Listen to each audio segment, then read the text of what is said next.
I'm sitting here with Reese, and we're cooking up some master plans right now, right, Reese? We're cooking up some business ideas. We're talking about how to scale. You know what? Actually, just talking to this dog is like therapy.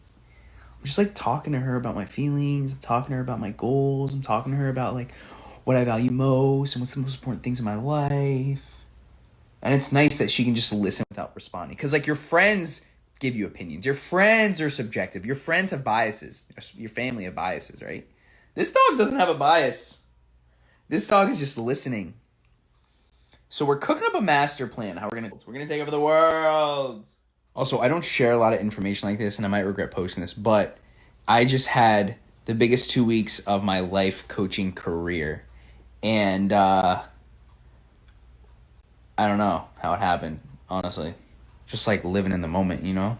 Been working harder, but I haven't been waking up early. See, I feel like most of us are doing life wrong, including me. Most of us are doing life wrong. Figure out what you want the most and then just do that. It's not money that you want the most. It's the lifestyle and the feelings of having money. So just like live as if you have money. And I know that's terrible advice and it's so cliche, but the only way to manifest things is to feel as if you already have it. I had actually had this conversation with a client of mine today, and she's probably going to be watching this. You know, she wants to spend all this time with her horses, but she's working 70 hours a week so she could be financially free to spend time with her horses. But like she has enough money to just spend time with her horses. So I challenged her to not work this week.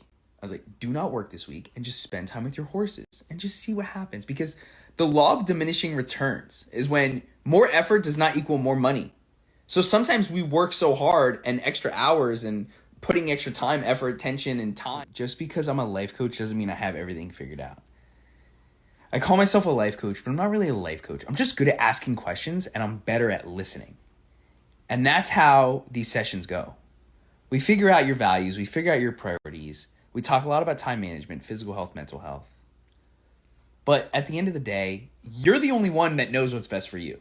I can't tell you what you should do. I don't know what's best for you.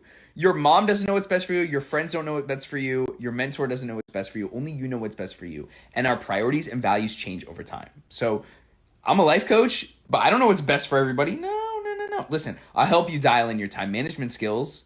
I'll be able to help you become more aware of your bad habits. I can help you get out of debt and get sober. And I can definitely help you lose weight and feel better in your body. That's a fact. But I'm still trying to figure it out too. You know what I mean?